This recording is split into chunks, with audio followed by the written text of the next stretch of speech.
Seja bem-vindo ao Momentos Psi. Eu sou Alisson Lima e hoje vamos falar sobre o transtorno da personalidade borderline. Um padrão de instabilidade nas relações interpessoais, da autoimagem, dos afetos e de grande impulsividade que surge no início da vida adulta e está presente em vários contextos. Essa é a descrição de uma pessoa com transtorno da personalidade borderline. Bom, se esse assunto te interessa, assiste esse vídeo até o fim, clica no curtir, se inscreve no canal se você ainda não é inscrito, comenta e compartilha esse conteúdo com seus contatos. Agora roda a vinheta.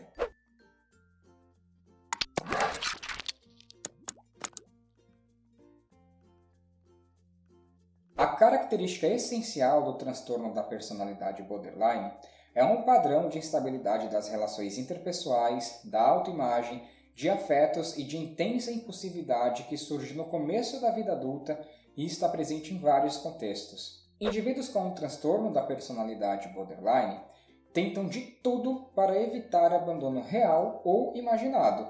Quando ela pensa sobre a possibilidade de uma separação, rejeição iminente ou a perda de alguma estrutura externa, faz com que ela viva mudanças profundas na autoimagem, no afeto, na cognição e no comportamento. Essas pessoas são muito sensíveis às coisas que acontecem ao seu redor.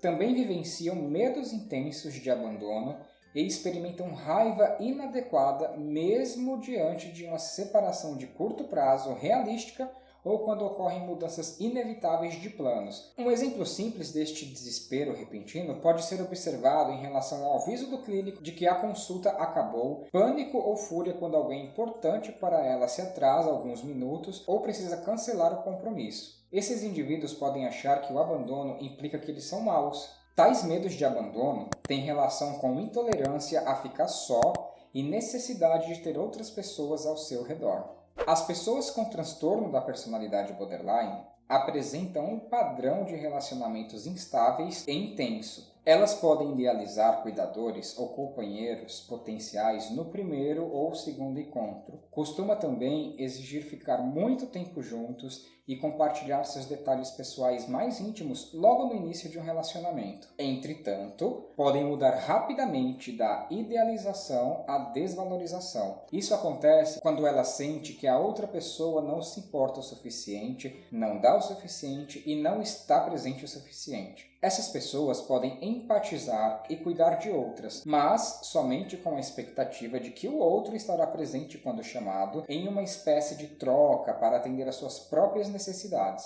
Também estão propensos a mudanças dramáticas e repentinas na sua forma de enxergar os outros, que podem ser vistos alternadamente como apoiadores benevolentes ou como punidores cruéis. Tais mudanças, em geral, refletem desilusão com alguém cujas qualidades de dedicação haviam sido idealizados ou cuja rejeição ou abandono era esperado. Pode ocorrer uma perturbação da identidade caracterizada por instabilidade acentuada e persistente da imagem ou da percepção de si mesmo. Existem mudanças súbitas e dramáticas na autoimagem, caracterizadas por metas, valores e aspirações vocacionais inconstantes. Podem ocorrer também mudanças súbitas em opiniões e planos sobre carreira profissional, identidade sexual, valores e tipos de amigo. Embora costume ter uma autoimagem baseada em ser uma pessoa ruim, um indivíduo com esse transtorno pode, por vezes, apresentar sentimentos de que ele mesmo não existe. Tais experiências ocorrem geralmente em situações na qual o indivíduo sente falta de relações significativas, de cuidado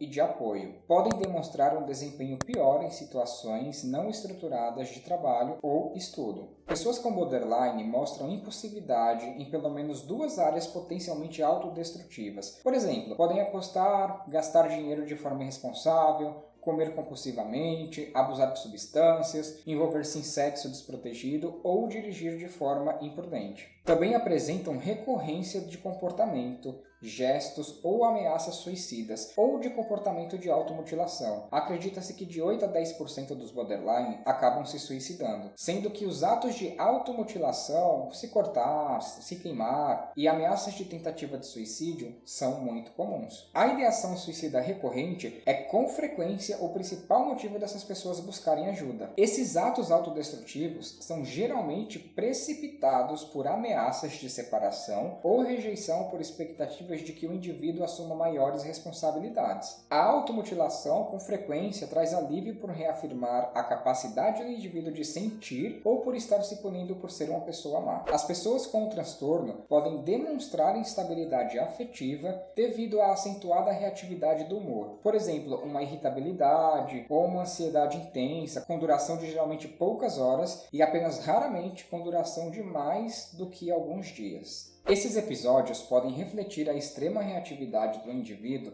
a estresses interpessoais. As pessoas com transtorno podem ser perturbadas por sentimentos crônicos de vazio. Facilmente entediados, podem estar constantemente buscando algo para fazer. Com frequência, expressam raiva inadequada e intensa ou têm dificuldades em controlá-la. Podem demonstrar sarcasmo extremo, amargura persistente ou ter explosões verbais. A raiva é geralmente provocada quando um cuidador ou companheiro é visto como negligente, contido, despreocupado ou como alguém que abandona. Tais expressões de raiva costumam ser seguidas de vergonha e culpa, contribuindo para o sentimento de ser uma pessoa ruim. Durante períodos de estresse extremo, podem ocorrer ideação paranoide ou sintomas dissociativos transitórios, por exemplo, despersonalização, embora sejam, em geral, de gravidade ou duração insuficiente para levar um diagnóstico adicional. Esses episódios ocorrem mais frequentemente em resposta a um abandono real ou imaginado. Os sintomas tendem a ser passageiros, durando minutos a horas. O retorno real ou percebido da dedicação do cuidador pode resultar em remissão dos sintomas. Para um possível diagnóstico de transtorno da personalidade borderline, você precisa apresentar 5 ou mais desses sintomas. É muito comum que uma pessoa com o transtorno da personalidade borderline tenha um padrão de sabotagem pessoal no momento em que uma meta está para ser atingida. Por exemplo, abandono da escola logo antes da formatura ou regressão grave após conversa sobre os bons rumos da terapia. Também pode ser uma destruição de um relacionamento bom exatamente quando está claro que ele pode durar. Alguns indivíduos desenvolvem sintomas semelhantes à psicose em momentos de estresse. Por exemplo, alucinações, distorções da imagem corporal. Essas pessoas, elas podem se sentir mais protegidas junto a objetos transicionais, por exemplo, um animal de estimação ou a um objeto inanimado, do que em relacionamentos interpessoais. Podem ocorrer morte prematura por suicídio em indivíduos com transtorno, especialmente naquele em que há ocorrência simultânea de transtorno depressivo ou por uso de substância. É muito comum observar que essas pessoas também podem ter transtornos depressivo,